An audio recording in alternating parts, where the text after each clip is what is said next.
మనుషులకి కృతజ్ఞత ఉండట్లేదు. మనుషులు ఇతరులకి కృతజ్ఞత చెల్లించడం అన్నది మర్చిపోతూ ఉన్నారు, కృతజ్ఞత కలిగి ఉండడం అన్నది. తిమోతికి రాసిన మొదటి పత్రికలోకి మనం వెళ్ళినట్లయితే అక్కడ మనకి తిమోతి హెచ్చరిస్తూ ఉంటాడు ఆఖరి దినాల్లో ఎలా మనుషులు తయారవుతారు. 2 తిమోతి పత్రికలోకి వెళ్దాం చూడండి. తిమోతి రాసిన 2వ పత్రిక 3వ అధ్యాయము 2వ వచనం చదువుదాం.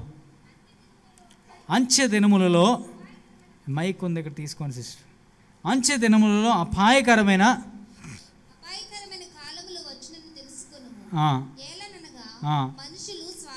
స్వార్థప్రియులు, ధనాపేక్షలు, బెంకములాడువారు, అహంకారులు, దోషకులు, తల్లిదండ్రులకు అవిధేయులు, కృతజ్ఞత లేనివారు, అపవిత్రులు, అనురాగరహితులు, అతిద్వేష్యులు, అపవాదకులు, అజితేంద్రియులు, క్రూరులు, సజ్జన ద్వేషులు, ద్రోహులు, మూర్ఖులు, గర్వాంధులు,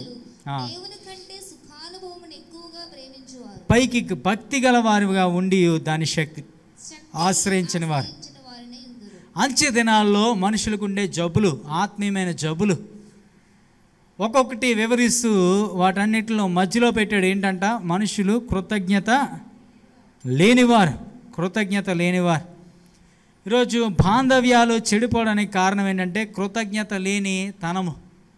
అతి ద్వేషులు, బెంకములాడువారు, అహంకారులు, ఇవన్నీ ఇంటర్ కనెక్టెడ్, ఒకదానికి ఒకటి చాలా పెనవేసుకుని ఉండే. ఒక స్వభావం నుంచి మరొక స్వభావాన్ని విభజించలేం. ఈరోజు మన జీవితాల్లో పరీక్షించుకోవడానికి, మన జీవితంలో వీటిలో ఉన్న ఏదైనా ఒకవేళ ఇలాంటి పాపము మనలో ఏదైనా ఉందేమో ఒకసారి పరిశీలన చేసుకోవాలి. రోమీలకు రాసిన పత్రికలోకి వెళ్దాం చూడండి. రోమీలకు రాసిన పత్రిక 1వ అధ్యాయము 21వ వచనం చదువుదాం. రోమీలకు రాసిన పత్రిక 1వ అధ్యాయము 21వ వచనం. మరియు వారు దేవుని ఎరిగియు ఆయనను దేవునిగా మహిమపరచలేదు, దేవుని ఎరిగియు ఆయనను దేవునిగా మహిమపరచలేదు, కృతజ్ఞతాస్తుతులు చెల్లింపలేదు గాని తమ వాదముల యందు ఏమయ్యారంట? వ్యర్థులైరి. మీరు ఎప్పుడైనా ఎవరైనా చాలా సంతోషం లేని వారి జీవితంలోకి వెళ్ళి చూస్తే వారిలో సహజంగా కనిపించే ఒక స్వభావం ఏంటంటే కృతజ్ఞత లేని స్వభావం. కృతజ్ఞత లేని వారి జీవితాల్లో ఎప్పటికీ సంతోషం ఉండదండి. వారి జీవితంలో కనిపించేవి ఏంటి అంటే సనుగుళ్ళు, గొనుగుళ్ళు. దేవుడు ఇశ్రాయేలీయులకు అనేక మేలులు చేశాడంట. వారిని ఐగుప్తులోంచి తీసుకొని వచ్చాడు, వారికి అనేక సూచక్రియలు చేశాడు. కానీ వారి జీవితంలో మనం చూస్తాం. కీర్తనలోకి వెళ్దాం చూడండి. 106వ కీర్తన 7వ వచనంలోకి వెళ్దాం. 106వ కీర్తన 7వ వచనం. ఐగుప్తులో మీ పితరులు నీ అద్భుతములను గ్రహింపకయుండిరి, నీ కృపా బాహుల్యమును జ్ఞాపకమును తెచ్చుకొనకయుండిరి. ఎర్ర సముద్రమునొద్ద వారు తిరుగుబాటు చేసిరి. ఐగుప్తులో నీ పితరులు అద్భుతాలని గ్రహించలేకపోయారు. They are blinded. కృతజ్ఞత లేని వారి జీవితాల్లో గుడ్డితనం వస్తుంది, ఆత్మీయ గుడ్డితనం. దేవుడు చేసిన మేళ్ళు వారికి కనిపించవు, అద్భుతాలు వారికి కనిపించవు. నిర్గమకాండం 15వ అధ్యాయంలోకి మనం వెళ్తే దేవుడు అద్భుతంగా ఇశ్రాయేలీయుల్ని ఆ భయంకరమైన ఎర్ర సముద్రాన్ని దాటిస్తాడు. అంతవరకు లేని స్వేచ్ఛ వారు అనుభవించారు, అంతవరకు లేని గొప్ప ధన్యత వారు అనుభవించారు. ఆ ముందు కాలంలో కేవలం కొన్ని రోజులు, కొన్ని గంటల ముందే దేవుడు వారిని పగలు మేఘస్తంభంతో, అగ్నిస్తంభంతో వారిని ఆదరిస్తూ ఆ అగ్నిస్తంభం ఇశ్రాయేలీయులకు వెనకాతలకు వెళ్ళి వారిని కాపలా కాసిందంట. ఇన్ని అద్భుతాలు చూశారు వారు ప్రత్యక్షంగా. ఇన్ని అద్భుతాలు, ఇన్ని సూచక్రియలు చేసిన తర్వాత అద్భుతంగా పాట పాడారు నిర్గమకాండం 15వ అధ్యాయంలో. కానీ మరుక్షణం మనకు కనిపిస్తుంది ఆ అధ్యాయం ఇంకా ముగించడానికి ముందే 22వ వచనం చూడండి. మోషే ఎర్ర సముద్రం నుండి చెర్లను సాగ చేయగా వారు షూరు అరణ్యంలోనికి వెళ్ళి దానిలో 3 దినములు నడిచిరి. అచ్చట వారికి నీళ్లు దొరకలేదు. అంతలో వారు మారాకు చేరిరి. అప్పుడు ఏం చేశారంట వారు? 24వ వచనం చూడండి. ప్రజలు మేమేమి త్రాగుదామని మోషే మీద సనుగు కొనగా నీళ్ళు. అప్పుడే నీళ్ళ విషయంలో చాలా గొప్ప అద్భుతాన్ని చూశారు. మర్చిపోకూడదు. ఇంకా వాళ్ళ కాళ్ళు ఇంకా తడితడిగానే ఉంటాయి, వాళ్ళ బట్టలు ఇంకా కొంచెం ఇంకా జ్ఞాపకాలు ఇంకా ఫ్రెష్గానే ఉంటాయి కదండి. కానీ వారు వెంటనే ఏం చేయడం మొదలుపెట్టారు? సనగడం మొదలుపెట్టారు. కృతజ్ఞత లేని వారి జీవితాల్లో ఉండే చాలా లక్షణాలని మన వాక్యంలో చాలాసార్లు చూడగలం. ఈరోజు మన జీవితంలో 5 నెలల్లో 4 నెలలు ముగించుకున్న మన జీవితంలో నిజంగా దేవుని పట్ల, మనుషుల పట్ల మనకి కృతజ్ఞత ఉందా? కృతజ్ఞత కలిగి ఉంటా ఉన్నామా? చూడండి, ఇప్పుడు లూకా సువార్త 17వ అధ్యాయంలోకి వెళ్తే అక్కడ యేసు ప్రభువారు యెరూషలేమునకు ప్రయాణమైపోవచ్చు సమరయ గలిలయల మధ్య వెళ్ళుచున్నాడు అని రాయబడ్డది. యేసు ప్రభువారి యొక్క ప్రయాణ వివరాలు చాలా ప్రత్యేకమైనవి, జాగ్రత్తగా గమనించండి, అందరూ ఇటే వినాలి. ఆయన ప్రయాణం చేస్తూ ఉన్నాడు అని చెప్పినప్పుడు ఆయన ఎక్కడికి వెళ్తూ ఉన్నాడు అన్నది చాలా ప్రాముఖ్యం. చాలాసార్లు ఆయన ఎక్కడికి వెళ్తూ ఉన్నాడని మాటి మాటికి తెలియజేస్తూ ఉంటాడు. లూకా సువార్త 9వ అధ్యాయంలో మనకు కనిపిస్తుంది. చూడండి, ఒకసారి వెళ్దాం. లూకా సువార్త 9వ అధ్యాయంలోకి వెళ్తే 52వ వచనం అంటూ ఉన్నాడు. చూడండి, ఆయన యెరూషలేమునకు వెలుటకు మనస్సు సిద్ధపరుచుకొని తనకంటే ముందుగా దూతలను పంపాను. అక్కడంతా మనం చూస్తే 9వ అధ్యాయం 52వ వచనం నుంచి ఆయన డైరెక్షన్ యెరూషలేం వైపు మార్చుకున్నాడు. జాగ్రత్తగా గమనించండి, ఆయన పరిచర్య అంతా గలిలయ సముద్ర తీరాలను ఆయన జరిగించాడు. ఆయన యొక్క మరణ దినాలు సమీపించే కొద్దీ కూడా ఆయన డైరెక్షన్ యెరూషలేం వైపు మారిపోయింది. యెరూషలేము మాటి మాటికి ఎందుకు ప్రస్తావించబడ్డదంటే, ఇదిగో మనం యెరూషలేమునకు వెళుచున్నాము, ఆయన యెరూషలేమునకు వెళ్ళడానికి ముఖము సిద్ధపరచుకొనను అని ఉంది, వెలుటకు మనస్సు సిద్ధపరచుకొని అంటూ ఉన్నాడు. ఇక్కడ కూడా అంటూ ఉన్నాడు, ఆయన యెరూషలేమునకు వెళ్ళుచుండగా. యెరూషలేమునకు వెళ్ళడం అంటే ద పాత్ టు జెరూసలేం. జాగ్రత్తగా గమనించి, యెరూషలేము యొక్క మార్గం అన్నది సున్నితమైన మార్గము కాదు. ఆయనకి తెలుసు, యేసు ప్రభువుకి తెలుసు యెరూషలేంలో ఏం జరగబోతుందో, మనుషులు యెరూషలేంలో ఏం చేస్తారో ఆయనకి తెలుసు. ఈ మార్గంలో ఆయన చాలా వివరాల్ని, చాలా విషయాల్ని శిష్యులకి బోధించాడు. ఈ మార్గంలో ఆయన సెలెక్టివ్ డిస్కోర్స్ అంటాం. ఆయన బోధలన్నీ కూడా చాలా ప్రత్యేకమైన బోధలు. అందరికీ బహిరంగంగా బోధించడం మానేశాడు. ఇంకా ప్రైవేట్ డిస్కషన్స్ ఎక్కువైపోయినాయి. అంతవరకు బహిరంగంగా చాలా అద్భుతాలు చేసిన ఆయన, అంతవరకు ప్రజలకి వందలు వేల కొలది ఆయన అద్భుతాలు చేసిన ఆయన యెరూషలేము మార్గంలోకి వచ్చేటప్పటికి హీ వాజ్ వెరీ సెలెక్టివ్.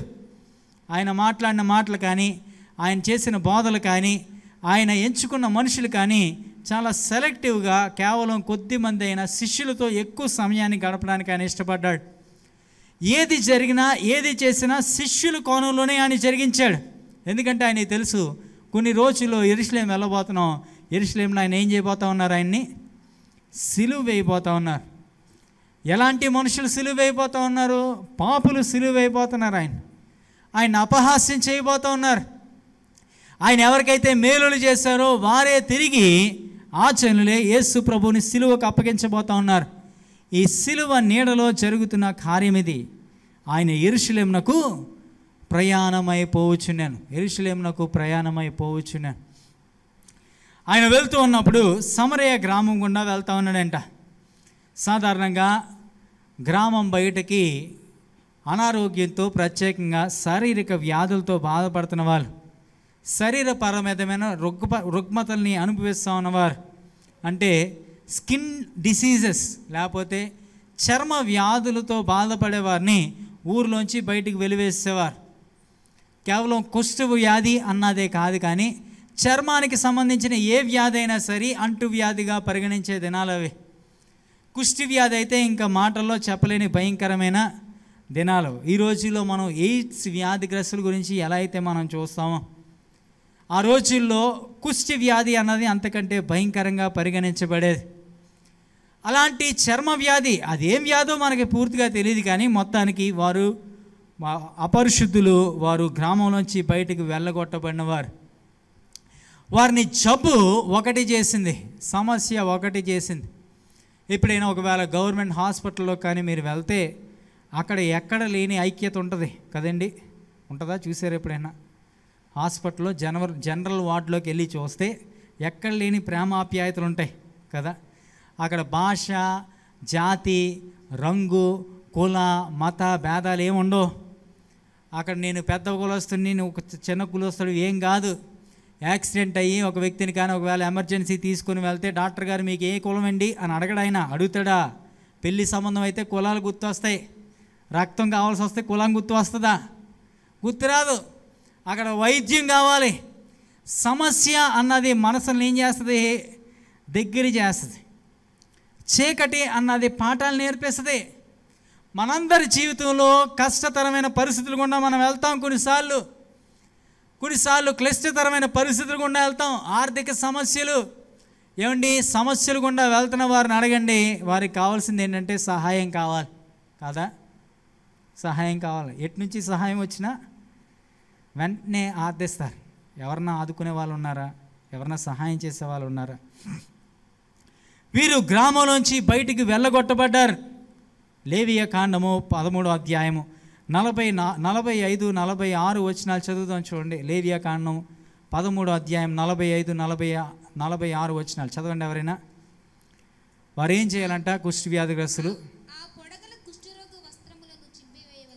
కుష్ఠరోగి వస్త్రాలను ఏం చేయాలి? చింపివేయాలి. తల విరయబోసుకోవాలి. No more makeup, hair style లేదు ఇంకా. పై పెదవిని కప్పుకొని అపవిత్రుడను అని బిగ్గరగా. ఒకసారి ఆగుదాం. వస్త్రధారణ మారిపోయింది, జుట్టు మారిపోయింది, పై పెదవిని ఏం చేయాలంట? కప్పుకొని అపవిత్రుడును అనుకుంటా తిరగాలి. That is reality. ఎలా ఉంటుంది? రోడ్డు మీద అపవిత్రుడు అనుకుంటే వెళ్తుంటే ఎలా ఉంటుంది? బిగ్గరగా కేకలేయాలి. It's not easy task. అంతవరకు గౌరవంగా తిరిగాడు ఈయన. సమాజంలో పెద్దగా చలామణి అయ్యాడు. ఇప్పుడు ఊరిలోకి వెళ్ళి ఎలా మాట్లాడుతున్నాడు? అపవిత్రుడు. తర్వాత చదవండి అమ్మా. అపవిత్రుడై ఉండవలను. ఏం చేయాలంట? ప్రత్యేకముగానే నివసించాలి. వాని నివాసం ఎక్కడ ఉండాలి? పాలెమునకు వెలుపల ఉండవలను. ఎలా ఉండుంటుంది? ఒకసారి సామాజిక కోణంలో ఆ వ్యక్తి యొక్క మనసును ఒకసారి ఆలోచించండి. ఒక వ్యక్తి భయంకరమైన దౌర్భాగ్యమైన పరిస్థితి గుండా వెళ్తా ఉన్నప్పుడు శరీరం ఒకవేళ క్షీణించిపోతూ ఉంది. యోబు గ్రంథంలో మనం చూస్తే యోబు అనుభవించిన గొప్ప బాధ ఏంటంటే, ఏం చెప్పండి? పిల్లలు చనిపోయారు, ఆస్తి పోయింది, శరీరం ఏమైపోయింది? చివికి పోయింది. శరీరం అంతా ఒళ్ళంతా పుండ్లు అయిపోయినాయి. అక్కడితో ఆపలేదు. తన శారీరకమైన బాధ అంతటికీ కూడా కేవలం 2 అధ్యాయాలు కేటాయించాడు. యోబు గ్రంథంలో ఎన్ని అధ్యాయాలు ఉన్నాయి? 42 అధ్యాయాలు ఉన్నాయి. దానిలో ఆఖరి 2 అధ్యాయాలు యోబుని దేవుడు హెచ్చించాడు. దేవుడు మాట్లాడు. మిగిలిన 38 అధ్యాయాలు దేనికి కేటాయించారు? దేనికి కేటాయించబడ్డది? 4 స్నేహితులు కూర్చొని యోబుని అన్న మాట అనకుండా మాటికి ఇదిగో నువ్వు పాపం చేసావు, ఇదిగో నువ్వు పాపం చేసావు, ఇదిగో నువ్వు పాపం చేసావు. యోబు వాళ్ళతో డిస్కస్ చేసి ఏం పాపం చేశాను, నాతో చూపించండి, నా పాపం చూపించండి. డిఫెండ్ చేసుకున్నాడు యోబు. ఎన్ని అధ్యాయాలు? 38 అధ్యాయాలు. యోబు మానసిక స్థితిలోంచి ఒకసారి ఆలోచించండి కోణం. ఎంతమందికి ధర్మం చేశాడు, ఎంతమంది జీవితాన్ని కట్టాడు, ఎంతమంది కుటుంబాలకి ఆధారంగా నిలిచాడు, ఇన్ని ఫ్యామిలీకి ఆశీర్వాదకరంగా జీవించాడు. చర్మ వ్యాధి వచ్చేటప్పటికి సొంత స్నేహితులు 4 రోజులు సైలెంట్గా ఏం మాట్లాడలేకపోయారంట. అంత ప్రాణ స్నేహితులు అన్న మాటలు అనకుండా అంటామంటే ఆత్మీయంగా ఎంత నలిగిపోయి ఉంటాడు యోబు. ఆత్మీయంగా ఎంత నలిగిపోయి ఉంటాడు. శ్రమ అన్నది మనల్ని దీనపరుస్తుంది.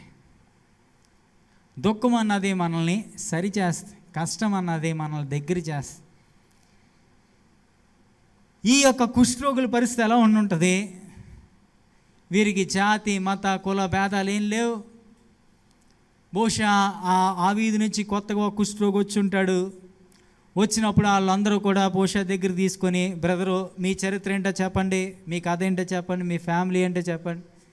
అయ్యా నేను పలానా వీధస్తుని, నేను పలానా గోత్రానికి చెందినవాడినండి, మా నాన్నగారి గోత్రానికి పెద్ద అండి, మాకు ఇంత ఆస్తిపాస్తులు ఉన్నాయండి, మరి ఏమైంది మీకు?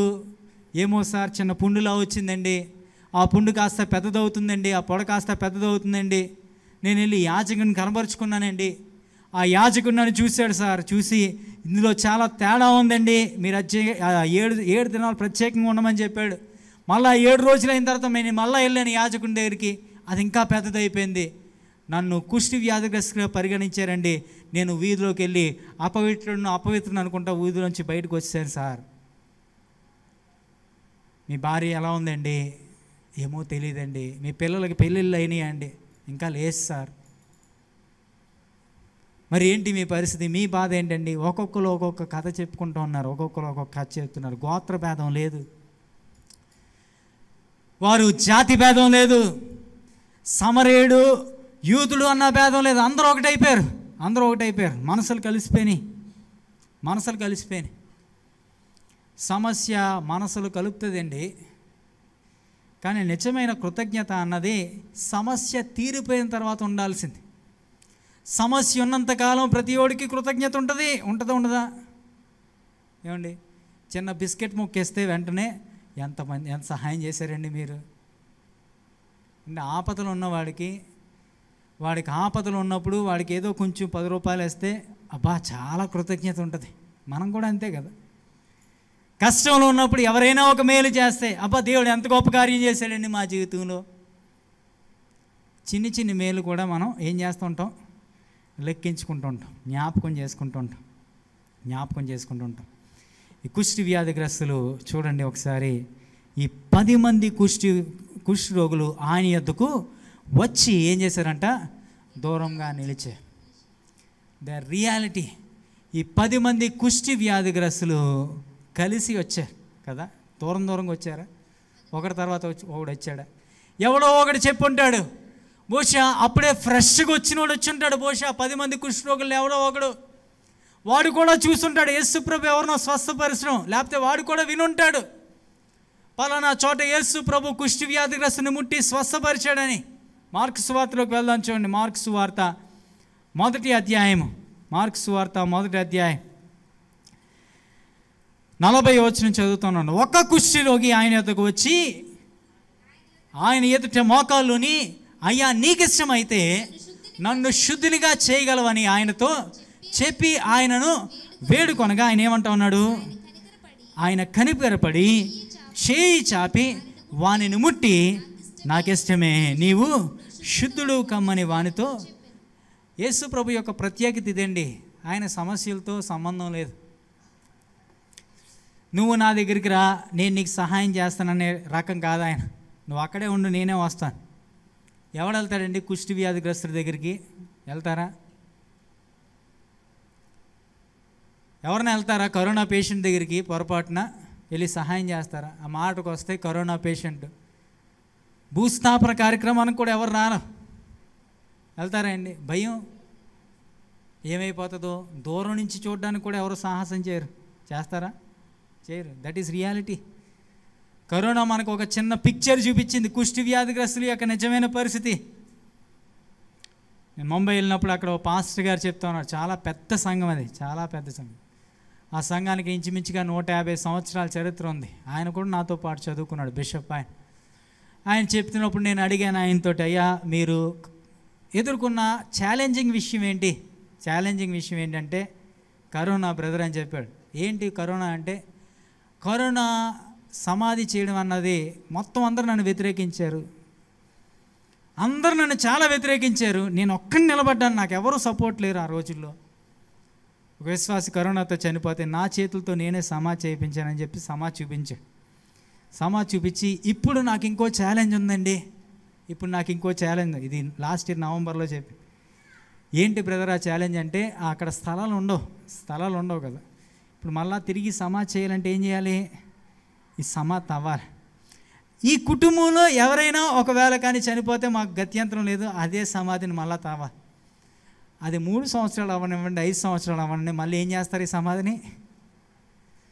ఏమండి, మనిషి యొక్క దుర్మార్గత్వం అన్నది ఎంత భయంకరంగా ఉంటుంది. అదే సమస్యలో వీరు ఉన్నారనుకో, అయ్యా బాబు గారు ఏదో ఒకటి చేసి మాకు కొంచెం సమాజ్ చేయండి అని బ్రతిమాలుతారు. అదే ఆ సమస్యలు లేనివాడు ఏం చేస్తాడు? ఎవరు సమాజ్ చేయమన్నాడు నిన్ను? ఈ స్థలం ఏమన్నా నీదా? ఎన్ని ప్రశ్నలండి కాదా?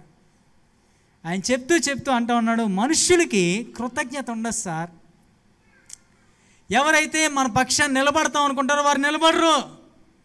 ఎవరి కోసం అయితే మనం నిజంగా రిస్క్ చేసి, నా పొజిషన్ని నిజంగా రిస్క్ చేసి నేను నిలబడ్డానో వాళ్ళు రేపొద్దున కనీసం మన గురించి మాట కూడా మాట్లాడరండి. నిజమే, చాలాసార్లు మన జీవితంలో కూడా అదే జరుగుతుంది కదా. కొన్నిసార్లు మనం కూడా అలాగే ప్రవర్తిస్తూ ఉంటాం. యేసు ప్రభు ఒక వ్యక్తిని చూసి ఆ వ్యక్తి యొక్క కుష్ఠ రోగాన్ని చూడలేదు, ఆ వ్యక్తి యొక్క ఆత్మీయ స్థితిని చూశాడు, ఆ వ్యక్తి యొక్క మానసిక క్షోభను చూశాడు. ఆ వ్యక్తి అడిగింది ఏంటో తెలుసా? నన్ను స్వస్థపరచవా ప్లీజ్ అని అడగలేదు. నీకిష్టమైతే నన్ను స్వస్థపరుస్తావా, నీకిష్టమైతే నన్ను స్వస్థపరుస్తావా? సార్ మా ఆయన కరోనాతో చనిపోయాడండి, మీకు ఇష్టమైతే సమాజ్ చేయడానికి రాగలరా? ఎందుకు? సమాజ్ చేయడం ప్రాబ్లం కాదు, అక్కడ ఏం కావాలి? ఇష్టం కావాలి. అర్థమవుతుందా నేను చెప్తుంది? ఏమన్నా అందరూ ఇక్కడే ఉన్నారా? కుష్టి వ్యాధిగ్రస్తుని స్వస్థపరచడం అది సమస్య కాదు, అక్కడ ఏముండాలి? ఇష్టం ఉండాలి. యేసుప్రభు ఏమన్నాడు తెలుసా? యేసుప్రభు ఆయన కనికరపడి, he was moved with compassion. ఆయన కనికరంతో కదిలిపోయాడంట, చలించిపోయాడంట. కనికరపడి చేయి చాపి వాడిని ఏం చేశాడు? ముట్టి, ఇదిగో నాకు ఎంత ఇష్టమో తెలుసా? దూరం నుంచి స్వస్థపడు అంటే స్వస్థపడిపోతావు నువ్వు, కానీ నాకు అంత ఇష్టం కాదు నువ్వంటే. నీ మీద కనికరపడేట అంత ఇష్టం, జాలిపడి, I was moved with compassion, జాలితో కదిలించబడి నీ దగ్గరికి వచ్చానయ్యా, నేను నీ దగ్గరికి వచ్చి నేను ముట్టుకున్నానయ్యా. జబ్బు లేని వ్యక్తి కుష్టి వ్యాధిగ్రస్తుని ముట్టుకోవడం అన్నది బహుశా ఆ వ్యక్తి జీవితంలో కుష్టి వ్యాధి వచ్చిన తర్వాత మొట్టమొదటిసారి అంటది. తన భార్య కూడా ముట్టుకోదండి, ఎంత ప్రేమ ఉన్నా సరే. బెన్హర్ అన్న మూవీలో కుష్టి వ్యాధిగ్రస్తులు పొందుకునే బాధని చూపించాడు. ఒకవేళ చూసిన వారు ఎవరికైనా తెలుస్తుంది. సొంత చెల్లికి కుష్టి వ్యాధి వస్తే బెన్హర్ కదిలిపోతాడు, ఏం చేయాలో తెలియని పరిస్థితి. ఒకసారి చూడడానికి వెళ్ళడానికి ప్రయత్నం చేస్తాడు. అక్కడ చూసిన దృశ్యం, ఒక గంపకి తాడు కట్టి ఆ గంపలో రొట్టెలు పెట్టి వాడిని ప్రేమించే వాళ్ళు కొండ మీద నుండి దించుతూ ఉంటారు. కుక్క ఎలా అయితే గంప చుట్టూరు మూగి రొట్టె ముక్కల కోసం ఎలా అయితే ప్రయత్నిస్తుందో, అలాగ మనుషులందరూ కూడా ఆ చివిగిపోయిన శరీరాలతో ఆ చేతులతో రొట్టె ముక్కలు తీసుకొని ఉంటే బెన్హర్ చూసి తట్టుకోలేడు. That is reality. యేసుప్రభు అన్నాడు, ఆయన చూచి కనికరపడి ఆయన ముట్టుకొని, నాకు ఇష్టమేనయ్యా, నాకు ఇష్టమే. It is not easy.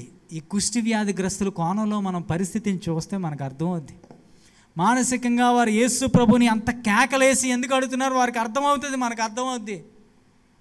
యేసు ప్రభు వారు చేసిన పరిచర్య, యేసు ప్రభువా మమ్మను కరుణించమని కేకలు వేసి వారు యేసు ప్రభుకి అడుగుతూ ఉన్నారు. ఆయన ఎదురుగా వచ్చి దూరంన నిలిచి సమస్యలో ఏదైనా చేయడానికి ఇష్టపడతాం. ప్రియమైన దేవుని బిడ్డలారా, ఒకసారి నా జీవితంలో సమస్యలు గుండా వెళ్ళినప్పుడు నీ మనసు ఎలా స్పందించిందో ఒకసారి ఆలోచించు. అప్పుడు నువ్వు ఎలాంటి హృదయం కలిగి ఉన్నావు, ఎలాంటి కృతజ్ఞత కలిగి ఉన్నావు, ఎలా దేవుని ప్రేమించావు? అరే ఒంట్లో బాగాలేనప్పుడు ఎంత ప్రార్థన చేసేదానివి, ఎంత బాగా ఆరాధన చేసేదానివి, ఎంత బాగా దేవునికి సమీపంగా ఉండేదానివి. రెండవ దశలోకి వెళ్దాం. చూడండి, యేసు ప్రభు అన్నాడు, ఆయన వారిని చూచి మీరు వెళ్ళి మిమ్మును యాజకులకు కనుపరుచుకుని వారితో చెప్పాను. వారు వెళ్ళుచుండగా ఏమైందంట? శుద్ధులేరి. What a great miracle. Yesu Prabhu వారిని ముట్టుకోలేదు. యేసు ప్రభు వారికి ఇంకేదే చెప్పలేదు. నువ్వు వెళ్ళి యోర్దాన్లో వెళ్ళి 7 సార్లు మునుగు అని చెప్పలేదు నయమానికి ఎలీషా చెప్పినట్టుగా. సింపుల్ ఇన్స్ట్రక్షన్, మీరు వెళ్ళి ఎవరికి కనుపరుచుకోవాలి? యాజకులకు కనుపరుచుకునడి. దీనిలో 2 వర్గాలు ఉన్నాయి, జాగ్రత్తగా గమనించండి. ఒకటి యూదా వర్గం, యూదులు. రెండోది ఎవరు చెప్పండి? సమరయులు కూడా మోషే ధర్మశాస్త్రాన్ని వాళ్ళు వెంబడిస్తారు. వాళ్ళకి చాలా మతభేదాలు ఉన్నాయి. వారు కేవలం 5 పుస్తకాలనే వారు బైబిల్గా పరిగణిస్తారు. ఇప్పటికీ ఉన్నారు సమరైటన్స్ అంటాం. వాళ్ళు కేవలం ఆది, నిర్గమ, లేవి, సంఖ్య, ద్వితీయోపదేశ కాండాలనే వారు బైబిల్ అని పరిగణిస్తారు. మిగతా పుస్తకాలన్నీ వారికి సంబంధం లేదు. యూదులు అలా కాదు. యూదులు మిగిలిన 39 గ్రంథాలని కూడా వారు దేవుని యొక్క బైబిల్ గ్రంథంగా వారు పరిగణించేవారు. వారి యొక్క ఆరాధన పద్ధతులు వేరు. వీరు యెరూషలేములో ఆరాధిస్తారు యూదులు. సమరయులు అయితే వారు గెరాస ఒక పర్వతం మీద వారు దేవుణ్ణి ఆరాధిస్తారు. వీరి ఆరాధన పద్ధతులు వేరు, విధానాలు వేరు. కానీ యేసు ప్రభు అందరికీ ఒకటే ఇన్స్ట్రక్షన్ ఇచ్చాడు. ఏమన్నాడు? మీరు వెళ్ళి యాజకులకు కనపరుచుకునండి. వారి యొక్క ఆరాధన, వారి యొక్క ప్రయత్నాలు ఒకటే. నువ్వు వెళ్ళి మీ ఆరాధనకి వెళ్ళవయ్యా, నువ్వు వెళ్ళి మీ యాజకునికి వెళ్ళయ్యా, నువ్వు ఈ లేవిని దగ్గరికి వెళ్ళయ్యా అనలేదు. మీరు అందరు కలిసి యాజకుని దగ్గరికి వెళ్ళమన్నారు. వారు వెళ్ళుచుండగా దే ఒబేడ్. వారి ప్రయత్నాల్లో కూడా వారు ఒకటై ఉన్నారు. వారు ఏకీపించారు. వారు అదే చేస్తూ ఉన్నారు. కష్ట సమయాల్లో మనం ఏం చెప్పినా చేసేస్తాం కదండి. ఆనందయ్య గారి దగ్గర మందు దొరుకుతుందంటే ఏం చేశారు? అందరూ వెళ్ళారండి. ఎవరన్నా ఏమో ఎంతవరకు బతికారో, ఎంతమంది బతికారో దాని రీసెర్చ్ మరి తర్వాత ఏమైందో తెలియదు. కానీ ఆ రోజుల్లో మాత్రం ఆనందయ్య గారు ఏమైపోయారు? ఆనందయ్య గారు దేవుని దూత అయిపోయాడు ఆయన కదా. ఆనాడంట యెరూషలేములో అక్కడ ఏంటది బెతస్దా చెరువు ఉంటే కోనేటి ఉంటే అక్కడ దేవదూత వస్తుందంట. ఒకసారి వచ్చి కదిలేస్తుందంట. అప్పుడు అందరూ వచ్చేస్తారంటే ఎవరు ముందు దిగుతారో వాళ్ళు. అది కట్టు కదండి, అది వాక్యాధారం ఏం లేదు. అది ఊహాగానం అంతే. యేసుప్రభు దాన్ని ఏం స్థిరపరచలేదు. మరి నువ్వెందుకు ఎక్కడ ఉన్నావు అన్నాడు. 40 సంవత్సరాల నుంచి అక్కడే ఉన్నాడు. అంటే ఏదో దూత వస్తుందని, ఏదో కదిలేస్తుందని, అప్పుడు నేను దిగిపోతానని. మన కట్టుకడలు విని చక్కగా చేయడం అంటే చాలా ఇష్టం. ఈ వ్యక్తి కూడా చేస్తుంది చూడండి. ఏదైనా చేశాడని రెడీ అయిపోయారు. అందరూ కలిసి వెళ్తూ ఉన్నారు. అందరూ వెళ్ళారు.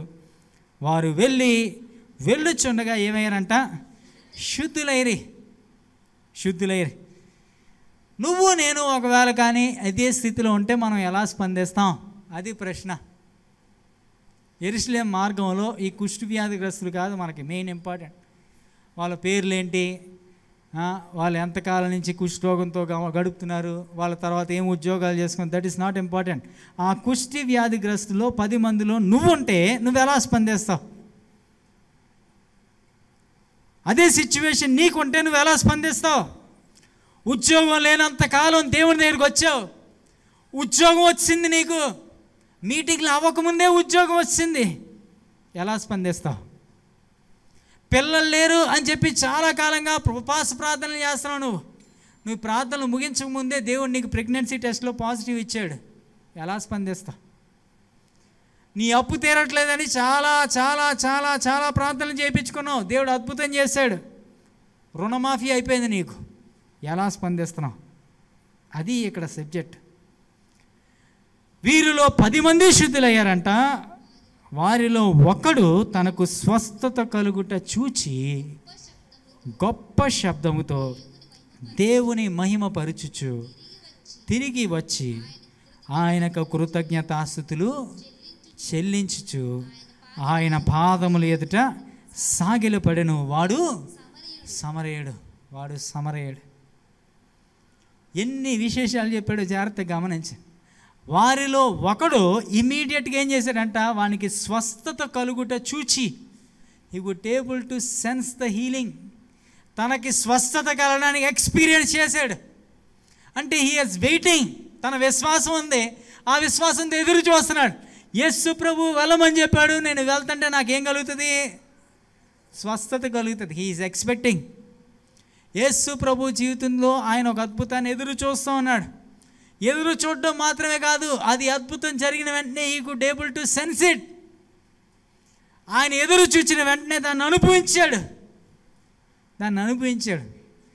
విశ్వాసం అంటే ఏంటంట? హెబ్రీయులకు రాసిన పత్రిక 11వ అధ్యాయంలో చదవండి. విశ్వాసం అన్నది నిరీక్షింపబడు వాటి యొక్క మొదటి వచనం ఉంటుంది కదా, నిజ స్వరూపమును అదృశ్యమైనవి యున్నవనుటకు రుజువునై ఉన్నది. యేసుప్రభు అందుకే ఆయన విశ్వాసాన్ని పొగిడాడు. జాగ్రత్తగా గమనించా. విశ్వాసానికి కృతజ్ఞతకి చాలా సంబంధం ఉంటుంది. ఏమా ఉంటుందో ఉండదా? విశ్వాసం లేని వాళ్ళు కృతజ్ఞత చూపించరు. ఒకవేళ నీ జీవితంలో కృతజ్ఞత లేని పరిస్థితి నీకు ఉన్నట్టయితే యు ఆర్ ఫెయిత్లెస్. నీలో విశ్వాసం లేదని అర్థం. ఈ వ్యక్తి యేసు ప్రభు చెప్పిన మాటల్ని గ్రహించి ఎదురు చూస్తా తాను పరీక్షించుకున్నాడు, చూశాడు. తనకి స్వస్థత కలగడం చూసి ఏం చేశాడంట? బిగ్గరగా గొప్ప శబ్దంతో ఏం చేశాడంట? దేవుని మహిమపరిచాడు. కృతజ్ఞతకి దేవుని మహిమకి సంబంధం ఉంది. కృతజ్ఞతకి దేవుని మహిమకి ఏముందమ్మా? కృతజ్ఞతతో నిండిన వ్యక్తి చేసే మొట్టమొదటి పని ఏంటో తెలుసా? ఏం చేస్తాడు? దేవుని మహిమపరుస్తాడు. నీ జీవితంలో సింపుల్ టెస్ట్. సంతోషంగా లేకపోవడానికి కారణం నీ కృతజ్ఞత లేదు. నీ కృతజ్ఞత ఉందో లేదో నువ్వు టెస్ట్ చేసుకోవాలంటే సింపుల్ ఫ్యాక్ట్, నువ్వు దేవునికి ఎంత మహింపరుచడానికి ఇష్టపడుతున్నావు? దేవుని మహింపరుస్తున్నావా? దేవుని సనుక్కుంటున్నావా? నాకేం చేశాడండి దేవుడు? మా జీవితంలో ఏం చేశాడండి?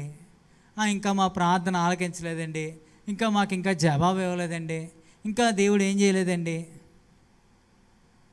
ప్రియమైన దేవుని బిడ్డలారా, సంతోషంగా ఉండేవారు దేవుడు చేసిన మేలుని ఏం చేస్తారు? వారు జ్ఞాపకం చేసుకుంటాడు. అందుకే 103వ కీర్తన అంటాడు కదా, నా ప్రాణమై యెహోవాను సన్నిధించుము, ఆయన చేసిన ఉపకారములలో దేనిని మర్చిపోకు. Not even one. దేన్ని మర్చిపోకు. మనం చాలా ఈజీగా మర్చిపోతూ ఉంటాం కదా.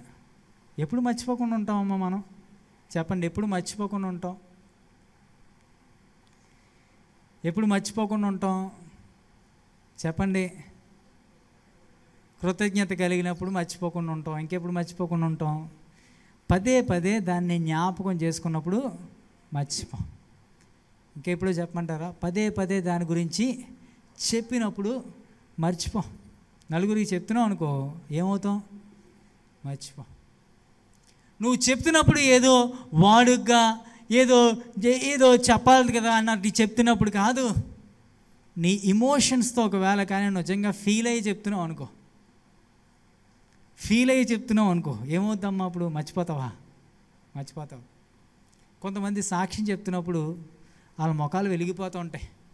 కొంతమంది సాక్ష్యం చెప్తున్నప్పుడు గడగడ నీళ్ళు వచ్చేస్తూ ఉంటాయి, కళ్ళమ్మడి నీళ్ళు వచ్చేస్తాం. ఎవరు చెప్పిన సాక్ష్యం అన్నా మర్చిపోతామేమో, కానీ ఆ వ్యక్తి చెప్పిన సాక్ష్యం మర్చిపోతాం మనం. ఎక్కి ఏడుస్తున్నా చెప్తున్న సాక్ష్యం ఆయన మర్చిపోడు, మనమా మర్చిపోం. ఎందుకు? There is feelings involve. అక్కడ భావోద్రేకాలు కలిసిపోయినాయి, జ్ఞాపకాలతో భావోద్రేకాలు కలిసిపోయినాయి. ఇశ్రాయేలీయులకు దేవుడు అందుకే పెట్టాడు, సంవత్సరానికి ఒకసారి మీరు దుఃఖదినం మీకు ఇది, యానాన్ని కూర్చొని. ఎందుకు పెట్టాడు ఏడుపు దినం?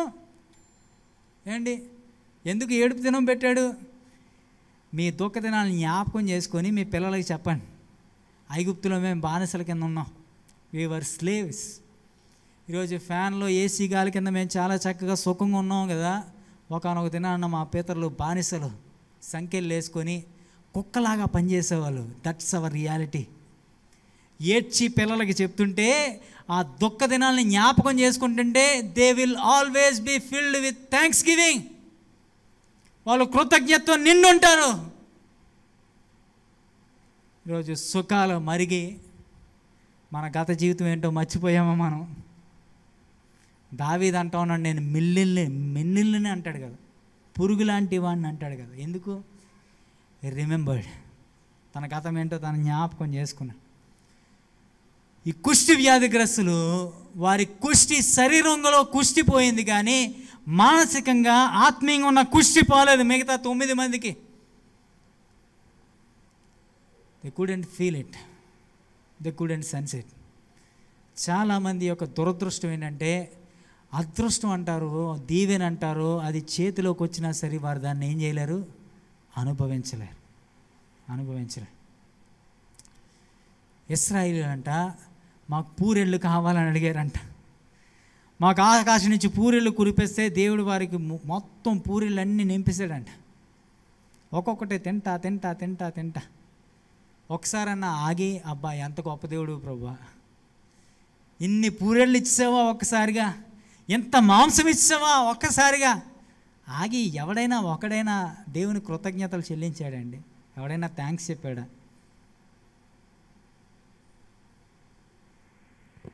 ఒకసారి మ్యూట్ చేయండి. క్షమించండి, నేను పొలిటికల్గా ఏం మాట్లాడట్లేదు, కానీ ఈరోజు అమ్మఒడని ఆవుడని ఈవుడని ఆవుడని బోల్ డబ్బులు తీసుకుంటారు. కనీసం ఎవడైనా దేవుని కృతజ్ఞతలు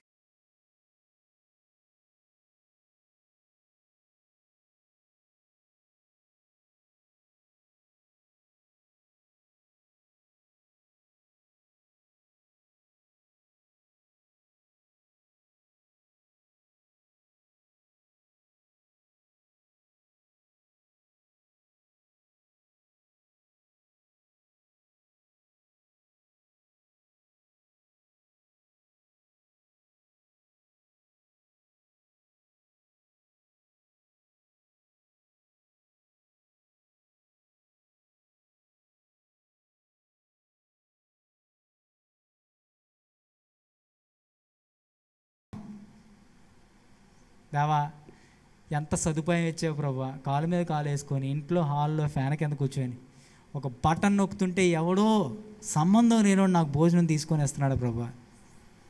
కాకులు కాదా వారు? దేవుడికి పోషించట్లేదు. నా డబ్బు ఉంది, నేను తింటానండి, అదే సనుక్కునే వాళ్ళ జీవితాలు. They don't have time to thank. సమయం లేదు వారికి కృతజ్ఞత చెల్లించడానికి. వారిలో వెలుచుండగా కృతజ్ఞత, వారు వెలుచుండగా శుద్ధులేరంట. వారిలో ఒకడు తనకు స్వస్థత కలగడం చూచాడు, వచ్చాడు, సాగిలపడ్డాడు. వాడు యేసు ప్రభుతో అంటా ఉన్నాడు, దేవుని స్తుతిస్తూ ఉన్నాడు, మహింపరుస్తూ ఉన్నాడు. యేసు అంటా ఉన్నాడు, నువ్వెవరు అబ్బాయి, నువ్వెందుకు వచ్చావు అబ్బాయి అనలేదు. యేసు ప్రభు ఏమంటా ఉన్నాడు, 10 మంది శుద్ధులైరి కదా, ఆ తమ్ముండగురు ఎక్కడ? 10 మంది శుద్ధులయ్యారు కదా, ఆ తమ్ముండగురు ఎక్కడ? సంఘంలో 100 మంది ఉంటే 100 మందికి దేవుడు మేలు చేశాడు, కానీ 10 మందే దేవుని స్తుతిస్తారు. నువ్వు స్తుతిస్తూ ఉన్నావా? దేవుని కృతజ్ఞత చెల్లిస్తూ ఉన్నావా అన్న సింపుల్ యాక్ట్ అండి. సింపుల్ చాలా తేలిక. నువ్వు నిజంగా ఆ ఫీలింగ్తో కనెక్ట్ అయ్యావా? ఆ ఫీలింగ్తో ఇన్వాల్వ్ అయ్యావా? వీడు తట్టుకోలేకపోయాడు. వీడు ఆ స్వస్థత చేత తన్మయం చెంది సైలెంట్గా యేసు ప్రభు దగ్గరికి వచ్చి, ప్రైజ్ ది లార్డ్ యేసు ప్రభువా మీకు వందనాలు అని చెప్పాడండి. ఏం చేశాడంట? గొప్ప శబ్దం. పాటలు పాడుతున్నప్పుడు నువ్వు ఎలా పాడుతావు? దేవునికి స్తోత్రము, అదేనా గొప్ప శబ్దం అంటే? You really experience it. నువ్వు పక్కన పట్టించుకో. ఆడేమనుకుంటాడో ఈడేమనుకుంటాడో, నా బట్టలు మాసిపోతాయేమో. 100కి 1 ఒక్కడుంటాడండి సంఘంలో. ఆ ఒక్కడు ఆరాధిస్తుంటే సంఘం అంతా కూడా తన్మయం చెందుతుంది. ఆహా, నేను కూడా ఆ బిడ్డలాగా ఆరాధిస్తే ఎంత బాగుండు అనుకుంటుంది. వాడే సమరయుడు. విచిత్రం ఏంటో చెప్పమంటారా? వాడు యూదుడు కాదు, అన్యజనుడు అంట. ఈరోజు నిజంగా దేవుని ఆరాధించే వాళ్ళు ఎవరో తెలుసా? ఫస్ట్ టైం దేవుని కృపను పొందుకున్న వారు ఉంటారే, ఫస్ట్ టైం ఎప్పుడు యేసు ప్రభు గురించి ఎరగని వారు ఉంటారే, వారు యేసు ప్రభు దగ్గరికి వచ్చినప్పుడు తన్మయం చెంది ఆ సంతోషంలో నిండిపోయి గంతులేసి కేకలేసి ఆరాధిస్తారంట. Have you ever experience that joy? ఆనందాన్ని ఎప్పుడైనా అనుభవించావా నువ్వు? Joy can never be concealed. దుఃఖాన్నన్నా నువ్వు కప్పివేయగలవేమో, కానీ నిజంగా సంతోషంతో నింపబడితే నువ్వు దాన్ని దాయగలవా? సంతోషం పొంగిపోతుంది అనుకో, ఏం చేస్తావు? అమ్మా ఏం చేస్తారు మనకు తెలుసు కదా. ఆనందంతో నిండిపోతుంటే హృదయం ఏమైపోద్ది? మన ముఖం అబద్ధం ఆడదండి. దుఃఖాన్నైనా కప్పుకోగలవు, కానీ యేసుప్రభు అలాంటి వారి కోసం చూస్తున్నాడండి. నీ జీవితంలో అద్భుతాలు జరగాలంటే యేసుప్రభు అదే ఎక్స్పెక్ట్ చేస్తున్నాడు. వాడు వచ్చి కేకలు వేస్తా పాదముల దగ్గర పడి సాగిలపడి యేసుప్రభుని మహిమపరుస్తున్నాడు, దేవుని మహిమపరుస్తున్నాడు. యేసుప్రభు అడుగుతున్నాడు, 10 మంది శుద్ధులయ్యారు కారా, ఆ 99 ఎక్కడ? ఈ అన్యజనుడు తప్ప దేవుని మహిమపరచుటకు తిరిగి వచ్చినవాడు ఎవడును అగపడలేదే, ఎవడు కనిపించలేదే అని చెప్పి, నీవు లేచి పొమ్ము, నీ విశ్వాసము నిన్ను స్వస్థపరిచినని వానితో, నీ విశ్వాసము నిన్ను స్వస్థపరిచింది అని చాలా తక్కువ మందితో చెప్పాడు యేసుప్రభు. విశ్వాసాన్ని పొగిడింది చాలా తక్కువ మందితో పొగిడాడు ఆయన. చాలామంది స్వస్థత పొందారు, కానీ యేసుప్రభు రివార్డ్ ఇచ్చింది మాత్రం చాలా కొద్ది మందికే. యేసు వారి విశ్వాసము చూసి, నీ విశ్వాసము గొప్పది అని చెప్పిన వారు చాలా తక్కువ మంది. అద్భుతాల్లో అద్భుతం అది. ప్రియమైన దేవుని బిడ్డలారా, ఈరోజు నీ జీవితంలో అద్భుతాలు ఆగిపోయినాయి అనుకుంటా ఉన్నావా? God is capable. దేవుడు అద్భుతాలు చేయడంలో ఆయన సామర్థ్యత ఏం కోల్పోలేదండి. ఆయన శక్తివంతుడు. ఆయన నిన్న నేడు నిరంతరం ఏకరీతిగా ఉండేవాడు. ఆయన ఎర్ర సముద్రాన్ని పాయలు చేయగలిగిన దేవుడు. నీ జీవితంలో కూడా అడ్డంకులను తొలగించగలిగిన దేవుడు. కానీ నువ్వు ఆ అద్భుతాలను పొందుకోవడానికి సిద్ధంగా ఉన్నావా? అద్భుతాలకి రెస్పాండ్ అవ్వడానికి సిద్ధంగా ఉన్నావా? విశ్వాసం అన్నది నిరీక్షింపబడు వాటి యొక్క నిజస్వరూపమును అదృశ్యమైనవి ఎన్నవనుటకు రుజువునై ఉన్నది. నిజమే, దట్ ఈస్ ఫ్యాక్ట్. అదృశ్యమైంది అది, నీకు కనిపించట్లేదు అది, కానీ యు నో ఇట్, నీకు తెలుసు అది ఉందని. ఏ వ్యక్తికి తెలియదు ఇంకా, కానీ ఉందని నమ్మాడు కదా. యేసు ప్రభు నాకు స్వస్థత ఇచ్చాడని నమ్మాడు. 3 ఫేజులు గుండా మనం వెళ్తూ ఉన్నాం. మొట్టమొదటిది దుఃఖంలో ఉన్న దినాలు, కష్టంలో ఉన్న దినాలు. అప్పుడు ఎవరికైనా కృతజ్ఞత ఉంటుంది, అప్పుడు ఎవడైనా విధేయత ఉంటుంది. రెండోది స్వస్థత పడిన తర్వాత, స్వస్థత పొందుకున్న తర్వాత నీ జీవితం ఎలా ఉంది? వెళ్ళిపోతున్నావా? తర్వాత చెప్పుకుందాంలే అనుకుంటా ఉన్నావా? దేవుని మహిమపరచుకున్న కృతజ్ఞత చెల్లిస్తారు కొంతమంది వెంటనే స్పందించరండి. కృతజ్ఞత కలిగిన వారు వెంటనే స్పందించాలి. You have to respond it immediately. Postpone అయ్యకండి. రేపు చేస్తాను సార్, తర్వాత అండి, వచ్చే నెలలో ఆలోచిద్దాం సార్. వాడు వెంటనే పరిగెత్తుకుంటూ వచ్చాడు. Delayed gratefulness is not a gratefulness. Delayed gratefulness is not a gratefulness. వాయిదా వేసిన కృతజ్ఞత అన్నది కృతజ్ఞత కానే కాదు. ఆఖరి కృతజ్ఞత అన్నది తీర్చుకునేది కాదు, మొక్కుబడి తీర్చుకునేది కాదు, అది కలిగి ఉండేది. చాలాసార్లు మన జీవితంలో ఏదో మొక్కుబడి తీర్చేసుకున్నట్లుగా కృతజ్ఞత తీర్చేసుకున్నామండి. అది నువ్వు ఎప్పటికీ తీర్చుకోలేవమ్మా. It can never be taken away from you. దయ్యాలు పట్టిన మరియ ఉందంట, 7 దయ్యాలు పట్టేసినాయి అంట. ఆమె యేసు ప్రభుని సేవించింది బాగానే, కానీ ఆమె కృతజ్ఞత పూర్తిగా తీర్చేసుకుందా? జీవితంలో తీర్చేసుకుందామ్మా? తీర్చుకోలేదు. She had it. ఆ కృతజ్ఞత కలిగి ఉంది, ఎన్నటికీ కలిగి ఉంది. తీర్చుకుంటూ వచ్చింది. నిజమైన కృతజ్ఞత అన్నది నువ్వు ఎన్నటికీ తీర్చుకోలేవు. ఎప్పటికీ కలిగి ఉండాల్సింది. ఎప్పటికీ కలిగి ఉండే వ్యక్తి ఏమనుకుంటాడో తెలుసా? నేను బేరాలు పెట్టను నీతోటి. నువ్వు నాకు 1000 రూపాయలు ఇస్తే దానిలో నేను 10,000 ఇస్తాను నీకు. అది కాదు బేరం అక్కడ. ఈరోజు సంఘాలన్నీ తీర్చుకునే కృతజ్ఞత గురించి బోధిస్తుంది, కానీ కలిగి ఉండే కృతజ్ఞత గురించి బోధించట్లేదు. నువ్వు 10 నాణాలు వేసావా, 100 రూపాయలు ఇచ్చావా, 1000 రూపాయలు ఇచ్చావా, అది కాదు చెప్పాల్సిన సాక్ష్యం. జీవితాంతం కృతజ్ఞత కలిగి ఉన్నాను సార్, నా జీవితం యేసు ప్రభుకి బానిసగా అప్పగించాను సార్. నువ్వు అప్పగించి చూడు, నీ జీవితంలో మేలు కలగపోతే. యేసు ప్రభు ఈరోజు నాతో అడుగుతూ ఉన్నాడు, నువ్వు ఆ 10 మందిలో ఒకళ్ళలా ఉంటావా, ఆ తిరిగి వచ్చిన ఒకళ్ళలా ఉంటావా? పరలోకం ఎదురు చూస్తూ ఉంది 10 మంది యొక్క స్వస్థత గురించి కాదు, ఆ ఒక్కడు వచ్చి దేవుని మహింపరుస్తున్నాడా లేదా? ఇశ్రాయేలీల్లో దేవుడు అందరికీ అద్భుతాలు చేశాడండి, ఏ భేదం లేదు. ఆయన అందరికీ అద్భుతాలు చేశాడు. అందరూ మన్నా తినలేదా? అందరు చెప్పులు అరిగిపోలేదంట, అందరూ బట్టలు మాసిపోలేదంట, చివికిపోలేదంట 40 సంవత్సరాలు. Was greatest miracle. అందరిపైన మేఘస్తంభం ఉంది. రాత్రి అయితే అందరికీ అగ్నిస్తంభం ఉంది. అందరూ చేదు నీళ్ళను మంచినీళ్ళుగా తాగలేదా?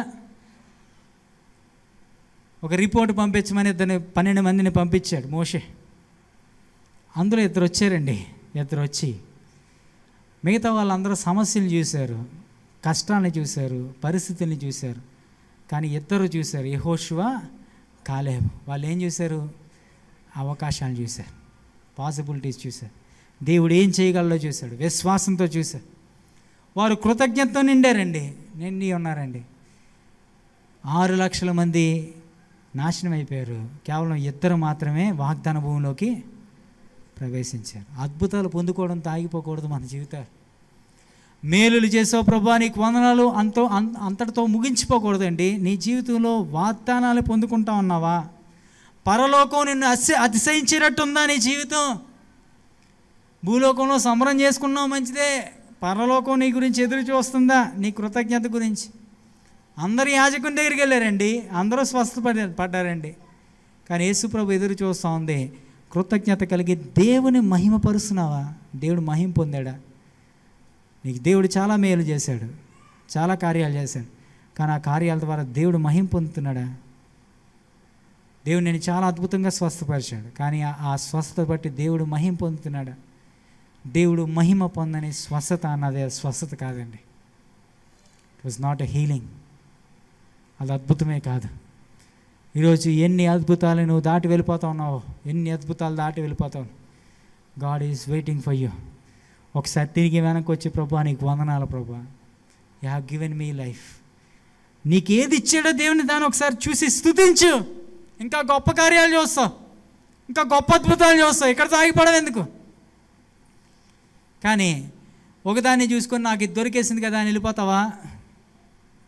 నీ జీవితంలో ఇంకా నీ అడ్రస్ ఉండదు. ఇంకా ఆ 9 మంది గురించి మనం ఇంకా ఎన్న వాక్యాలు చెప్పుకుంటామండి. ఎన్ని వేల వందల సంవత్సరాలు అవుతున్నా సరే ఆ ఒక్కడి గురించే వాక్యం చెప్తాం. ఆ ఒక్కడు సమరయుడే. వాడి జీవితం గతం చాలా భయంకరమైన జీవితం. వాడికి వాగ్దానాలు లేవు, వాడికి విశ్వాసం లేదు, వాడికి వాక్యం లేదు. కానీ వాడికి కృతజ్ఞత ఉంది. వాడి భవిష్యత్తు మారిపోయింది. ప్రియమైన దేవుని బిడ్డలారా, 5 నెలలు 4 నెలలు గడిచిపోయింది. నీ జీవితంలో దేవుడు ఎన్ని మేలు చేశాడు? కృతజ్ఞత కలిగి ఉందా? కృతజ్ఞత కలిగి ఉన్నావా? దేవుని స్తుతిస్తూ ఉన్నావా? కొద్ది నిమిషాలు మౌనంగా దేవుని సన్నిధిలో దేవుని తట్టు మన యొక్క హృదయాన్ని తిప్పి కొంచెం, ప్రభా నాకెన్నో మేలు చేసావయ్యా, నీకేమీ చెల్లిస్తానయ్యా తండ్రి. నువ్వు ఇచ్చిన రక్షణ బట్టి నీకు వందనం, నువ్వు ఇచ్చిన ఆరోగ్యాన్ని బట్టి నీకు వందనం. దేని విషయమై నువ్వు కృతజ్ఞత చెల్లించడం మర్చిపోయి ఒకసారి ఆలోచించుకో అమ్మా. దేని గురించి నువ్వు నెగ్లెక్ట్ చేసావా? ప్రతి ఒక్కరూ మోకరించడానికి ప్రయత్నం చేద్దాం. మోకరించగలిగిన వారు మోకరించండి.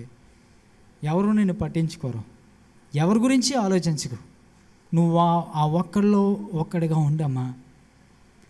Be that 1%. ఆ 10 మందిలో ఒక్కళ్ళ ఉండడానికి ప్రయత్నించాయి. 90% మంది వారు వచ్చిన స్థితిలోనే వెళ్ళిపోయారు. తాత్కాలికంగా ఆ యొక్క కుష్టి వ్యాధి నుంచి బాగుపడ్డారు, ఇంటికి వెళ్ళిపోయి ఉంటారు. వారు మళ్ళా ఉద్యోగాలు చేసుకుని ఉంటారు, వారు మళ్ళా వారి పనులు వాళ్ళు చేసుకుని ఉంటారు. కానీ వాళ్ళ విశ్వాసం వారిని స్వస్థపరచలేదు. కానీ ఒక్కడొచ్చాడు, యేసుప్రభు అంటూ ఉన్నాడు, నీ విశ్వాసం నేను స్వస్థపరిచిందయ్యా. మానసికంగా, శారీరకంగా, ఆత్మీయంగా, ఈ లోకంలో పరలోకంలో కూడా నీ విశ్వాసం నేను బాగు చేసిందయ్యా. నువ్వు అన్యజనుడివే, కానీ దేవుడు నేను చూస్తూ ఉన్నాడు, నేను ప్రేమిస్తూ ఉన్నాడమ్మా. ఎలా ఫీల్ అవుతున్నావు నువ్వు దేవుని కృతజ్ఞతలు చెల్లిస్తూ ఉన్నప్పుడు? ఎవరో ఏదో అనుకుంటారనుకున్నావా? ఎవరో నా కోసం ఏదో అనుకుంటా ఉన్నావా? నీ అహాన్ని పక్కన పెట్టు. మంచి దినాల్లో అహంకారం అన్నది కృతజ్ఞతను దొంగిలిస్తుందంట. ఇందాక మనం చదువుకున్నాం. ఎవరో ఏదో అనుకుంటారని చెప్పి దేవునికి ఇవ్వాల్సిన ప్రాధాన్యత నువ్వు ఇవ్వకుండా మానేస్తున్నావా? దేవుని దగ్గర రాకుండా నువ్వు విడిచిపెడతా ఉన్నావా? అయ్యో, ఎప్పుడో నువ్వు సీటు కోసం ఎంతో ప్రయత్నం చేసావు కదా, ఎంతో ప్రార్థన చేసావు కదా, ఎంతో కోరుకుని ఎంతో ఆశపడ్డావు కదా. ఇప్పుడు నువ్వు అడిగింది దేవుడు నీకు ఇచ్చాడు కదా. ఏదా కృతజ్ఞత? ఏదమ్మా? ఏది ఆ సంతోషం ఏది, ఆ సంబరం ఏదమ్మా నీ ముఖంలో? దేవుని అడుగుదాం, ప్రభా నా హృదయాన్ని కృతజ్ఞతతో నింపవా తండ్రి. మనుషులు ఏదో అనుకుంటారని కాదు నాయన, నిన్ను మహింపరచాలి. నువ్వు చేసిన కార్యం బట్టి నువ్వు మహిం పొందాలి ప్రభా. ఆ తాత్పర్యంతో దేవుని దగ్గరికి వద్దాం. దేవుడు ఎదురు చూస్తూ ఉన్నాడమ్మా నీ కోసం, ఎదురు చూస్తున్నాడు. ఎంతమంది తిరిగి వస్తారు నా దగ్గరికి? ఆయన చేసిన మేళ్ళన్నీ జ్ఞాపకం చేసుకుంటే, లెక్కేసుకుంటే ఎన్ని ఉంటాయమ్మా? వాటిలో ఎన్ని వాటి కొరకు నువ్వు దేవుని దగ్గరికి వచ్చావు, మళ్ళా తిరిగి ఎన్ని మిస్ అయిపోయావమ్మా? కీర్తనగాడు అంటూ ఉన్నా, నా ప్రాణమా ఆయన చేసిన ఉపకారంలో దేనిని మర్చిపోతాన్నాడు కదా. గొప్ప వాటిని గుర్తు చేసుకుంటాను ప్రభా. ఏదైనా గొప్ప కార్యం జరిగితే అప్పుడు నీకు కృతజ్ఞత చెల్లిస్తాను ప్రభా అనుకుంటా ఉన్నావా? లేకపోతే చిన్ని విషయాల్లో కూడా కృతజ్ఞత కలిగి ఉన్నావా? దేవుడు నువ్వు అడిగిన వాటికంటే, ఊహించిన వాటికంటే అత్యధికంగా నీ జీవితంలో కార్యం చేయగలిగిన వాడమ్మా. కానీ ముందు విశ్వాసంతో ఆయన దగ్గరికి రా, ఆయన కృతజ్ఞతలు చెల్లించు. నీకు కలిగి ఉన్న వాటితో దేవుని స్తుతించు. లేని వాటి కోసం ఇంకా చింతిస్తున్నావేమో, యేసుప్రభు అన్నాడు దేని గురించి చింతించు, ప్రతి విషయంలోనూ ప్రార్థన విజ్ఞాపన చేత కృతజ్ఞతాపూర్వకంగా మేము విన్నపాలను దేవుని తెలియచేయమన్నాడు కదా. ఆ కృతజ్ఞత చెల్లించే నీ ఆశ ఏంటో, నీ కోరిక ఏంటో, నీ వాంఛ ఏంటో, అప్పుడు దేవుడు సమస్త జ్ఞానానికి మించిన దేవుని సమాధానాన్ని నీకు ఇస్తాడంటమ్మా. అది నీకు అర్థమవుదు. ప్రియప్రభా నీకు వందనములు. ఈరోజు కృతజ్ఞత లేని దినాల్లో మేము జీవిస్తున్నాం ప్రభా. మనుష్యులతో కృతజ్ఞత లేదు. మనుష్యులు నీకు కృతజ్ఞత లేని వారిగా జీవిస్తున్నావు. నువ్వు చేసిన మేలును ప్రభా పట్టించుకొని స్థితిలో ఉన్నావు. కానీ నువ్వెన్ని మేలులు చేసినా ప్రభా వాటిని మర్చిపోయే స్థితిలో మేము ఉంటూ ఉన్నాము. మమ్మల్ని క్షమించండి. ఎన్ని మేలు ప్రభా దాటిపోయినాయి మా ముందు నుంచి. ఎన్ని మేలు మేము పొందుకొని అనుభవించి స్వార్థపూరితంగా మర్చిపోయే ప్రభా. మా గొప్పతనం బట్టి, మా మేలును బట్టి, మా కార్యాలు బట్టి మేము పొందుకున్నామని ప్రభా అహంతో నిండిపోయి తండ్రి ఈరోజు కృతజ్ఞతలుగా లేని వారిగా ఉన్నట్లయితే మమ్మల్ని క్షమించండి. మా హృదయాలను కృతజ్ఞత నింపండి.